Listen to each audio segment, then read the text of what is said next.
अस्सलाम वालेकुम रहमतुल्लाहि व बरकातुहू। मेरे प्यारे प्यारे व्यूवर्स, आप सब खैर वाफियत से होंगे। उम्मीद करती हूँ मैं भी खैर वाफियत से हूँ, अल्लाह रब्बुल इज़्ज़त के फजल व करम से। और आज का मेरा वीडियो का आगाज़ यहाँ ऊपर एक बहुत खूबसूरत जगह पे मैं हूँ, तो मैं यहीं से मैंने सोचा मैं अपनी वीडियो के आगाज़ यहाँ से कर लूँ। और देखिए, बहुत ही खूबसूरत जगह है, जैसे गुलमर्ग है वैसे हू बहू लग रहे हैं। और इस वक्त मैं पहाड़ों के ऊपर और बादलों के नीचे हूँ। और वैसे तो बादल अभी छट चुके हैं, इससे पहले थोड़ी बहुत बादल खूबसूरत से नज़ारे थे, और अभी बिल्कुल नीला आसमान दिख रहे हैं और उसके नीचे पाइन ट्रीज़ बहुत ही खूबसूरत लग रहे हैं नज़ारे। और ऐसे नज़ारे विंटर में भी इस तरह के नज़ारे बहुत ही दिलकश लगते हैं, क्योंकि ये पाइन ट्री हर हमेशा एवरग्रीन ही रहते हैं, पूरा 12 महीना पूरा ये कभी पीले नहीं पड़ते हैं। तो इसीलिए इस पर जब बर्फ़ गिरती है तो यहाँ की नज़ाकत और भी खूबसूरती में दोबाला हो जाते हैं, और तब भी यहाँ पे माहौल बहुत ही खूबसूरत और लुत्फ़अंदोज़ होते हैं। तो अल्लाह रब्बुल इज़्ज़त तब भी हमें यहाँ आने का मौका और ज़िंदगी देते हैं, उसके लिए अल्लाह रब्बुल इज़्ज़त से जितने भी शुक्रिया अदा किया जाए कम है। तो इस वक्त देखिए, अल्लाह अलबत्ता अब आज सितंबर का आखिरी दिन है, तो फिर हरियाली जो है वो कम हो चुके हैं। ये थोड़ी सी अब कहते हैं ना, बाहर के बाद फिर आना मौसम तब्दील हो जाते हैं, तो फिर हरा जो घास है वो तब्दील हो जाते हैं, फिर वो गोल्डन ब्राउन होने पे आ जाते हैं, तब भी अपनी खूबसूरती कुछ इस तरह से नज़र आते हैं। तो शुक्र अल्हम्दुलिल्लाह है, हर हाल में, हर साल में, हर महीने का और हर मौसम का हमें हर हाल में शुक्र अदा करनी चाहिए। और बाकी बस वहाँ पर मेरी बड़ी बेटी है, वो अपने आप से कुछ बातें कर रही है दरख्तों के साथ। उसकी बचपन की आदत है, वो बचपन में भी वो अपने आप के साथ बहुत बातें करती रहती थी, तो वो आदत आज भी इसके साथ जुड़े हुए हैं। तो होते हैं, कभी मैं भी अकेले में बहुत बातें करती हूँ, और अल्लाह रब्बुल इज़्ज़त के साथ तो बातें करने के लिए अल्लाह ने हमें वक़्त भी मुकर्रर किए हैं। तहज्जुद नमाज के वक़्त अल्लाह रब्बुल इज़्ज़त पहले आसमान पे तशरीफ़ फरमाते हैं और हमें पुकारते हैं अल्लाह रब्बुल इज़्ज़त, और अपने बंदों से ये फरमाते हैं कि मांगो, क्या मांगना है, क्या चाहिए, क्या किस तकलीफ़ में हो, मुझसे मांगो तो मैं सब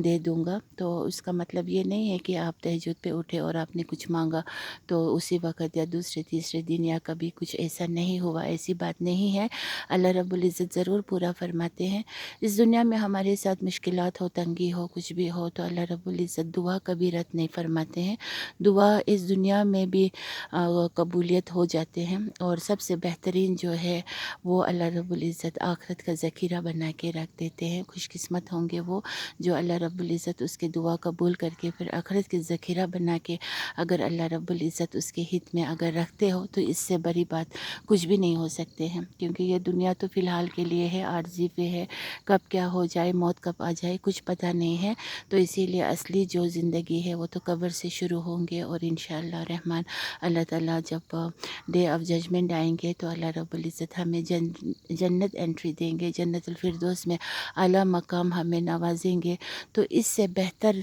दुआ कबूलियत की अब क्या हो सकती है। बाकी हम सबको नमाज़ पढ़ना ज़रूरी है, क्योंकि नमाज का जो तोहफ़ा है, जो फल है, वो दुआ है, और दुआ कभी रद्द नहीं होते हैं। इसीलिए नमाज़ पाबंद से पढ़ा कीजिए।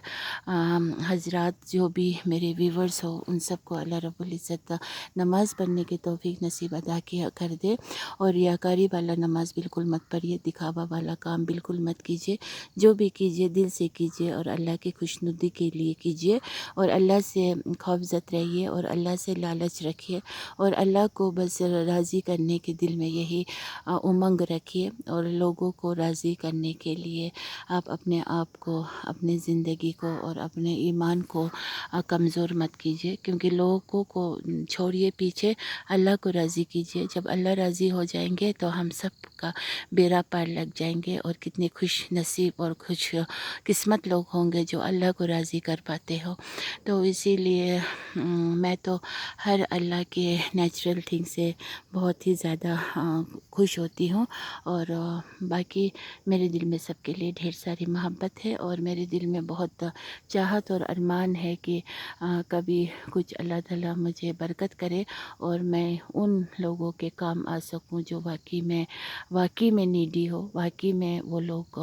مشکل میں ہو، واقعی میں کوئی بیماری ایسا ہو جن کو دوائی لانے کے لیے پیسے نہ ہو، اور جن کے پاس بہت زیادہ مصیبت ہو، لیکن وہ اپنے زبان نہیں کھول سکتے ہو کسی کے آگے، اپنی عزت آبرو کا خیال رکھتا ہو، اور اللہ کے سوا کسی کے آگے وہ ہاتھ نہ پھیلاتا ہو، اور اللہ تعالیٰ ویسے لوگوں کی مدد کرنے والوں کا مجھے ذریعہ بنا دے، اور اس کے لیے اللہ تعالیٰ مجھے برکت کرے، اور اللہ تعالیٰ مجھے بس برکت کرے، اور اللہ تعالیٰ ان کی مدد کرے جو واقعی میں ضرورت مند لوگ ہیں، اور مجھے بس اللہ ان کے ذریعہ مجھے ضرور بنا دے تاکہ میں ان تک وہ مدد پہنچا سکوں، اور پھر وہ باتوں سے ہی کیوں نہ ہو، اگر میری باتوں سے کسی کو خوش آتا ہو تو اللہ تعالیٰ مجھے ہمت دے، طاقت دے، اور مجھے بولنے میں تھکن نہ محسوس ہو، اور میں ان کے ساتھ دو لفظ اپنے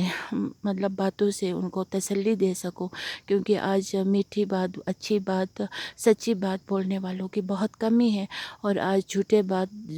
دغا باز اور بنا کے بولنے والے اور چغلی کرنے والی، غیبت کرنے والوں کا بول بالا ہے، اور ویسے شر سے مجھے اللہ تعالیٰ ضرور بچائے، کیونکہ مجھے ویسے لوگ نہیں نہ بننا ہے، نہ ویسے لوگوں کے ساتھ مجھے وقت گزارنا ہے، مجھے بس اچھے لوگوں کے انوائرمنٹ میں اللہ مجھے رکھے، اور دل توڑنے والوں میں سے بالکل بھی نہ بنائے، اور جس کا بھی دل ٹوٹتا ہو اس کا عرش پہ جا کے اللہ تعالیٰ اس کی دعا کو قبول فرماتے ہیں، بے شک فرماتے ہیں، یہ میں نے آزمایا بھی ہے، اور بچیاں جو ہو وہ جہاں کہیں بھی ہو محفوظ ہو، کیونکہ بیٹیاں جو ہوتی ہے وہ گھر کی رحمت ہوتی ہے، تو اس کو قدر جاننے والے لوگ ہو، اور بیٹیوں کو بھی اپنے گھر کے اصولوں کو سمجھنے والی جیسی ہو، اگر ماں باپ ہے تو ان کی خوب فرمانبرداری کرے، اگر ماں باپ نہیں ہے تو پھر اپنے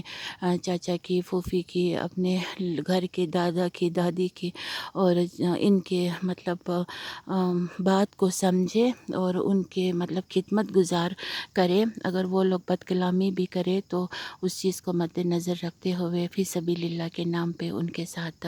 اچھے سلوک سے پیش آئے، اور فساد نہ پھیلائے، اور گھر کے بات گھر میں ہی رکھے، گھر کے بات کو کسی کے سامنے بھی اجاگر نہ کرے، کیونکہ یہ بہت ہی بڑی بات ہوتی ہے، اور کسی کو الزام دینا بھی بہت بڑی بات ہوتی ہے، اور جھوٹ بولنا تو اس سے بھی بڑی بات ہوتے ہیں، لیکن الزام بالزام، چھوٹی موٹی الزام بہت بڑی بن جاتے ہیں، اور بہت بڑے الزام جو ہوتے ہیں وہ کسی کو پھر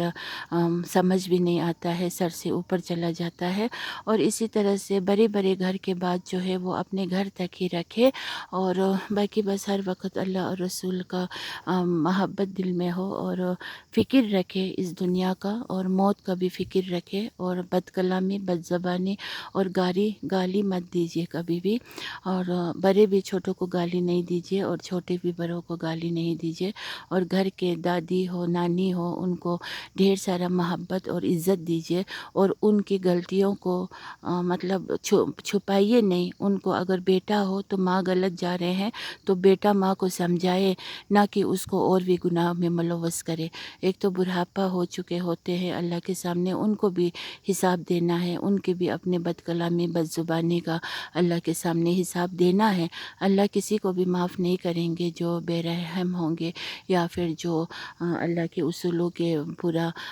طریقوں پہ نہیں چلتے ہو، جو بے نمازی ہوں گے، یہ سب اللہ کے بارگاہ میں حساب دینا ہوگا، تو اسی لیے اگر شوہر گزر گئے ہو، ماں بیوہ ہوں گے، بوڑھی ہوں گے، ان کا خوب خدمت تو کیجئے، لیکن اگر وہ غلط جا رہے ہو تو اس کو سمجھانے کی پوری کوشش کیجئے، اور اس کا دیکھ بھال کیجئے، اس کو نماز پڑھنے کی تاکید کیجئے، وہ اگر کمزور ہے تو بیٹھ کے پڑھے، لیٹ کے پڑھے، جیسے بھی کر کے پڑھے تو پڑھے، کیونکہ وہی چیز ان کو قبر میں کام آنے والے ہیں، ادروائز آج مرنے کے بعد کوئی کسی کو یاد نہیں کرتے ہیں، کوئی کسی کو فاتحہ سچ میں نہیں بھیجتے ہیں، 3 دن کا ہمارے تعزیت ہوتے ہیں، لیکن یہاں چوتھے چلتے ہیں، تو اس وقت تو سب کچھ بھول بھال کے سب لوگ دعوت کھا رہے ہوتے ہیں، تو یہ بہت ہی دکھ اور بھاری من ہوتا ہے میرا تو، باقی بس اللہ تعالی ہم سب کو خیر کرے، عافیت کرے، اور ہم سب کو सिरातुल मुस्तकीम पे चलने की तौफीक नसीब अता फ़रमाए। अस्सलामु अलैकुम वरहमतुल्लाहि वबरकातुहू। और अल्लाह ताला हम सब की गुनाह मग़फ़िरत करे और हम सब को जन्नतुल फ़िरदौस में एंट्री हो जाए।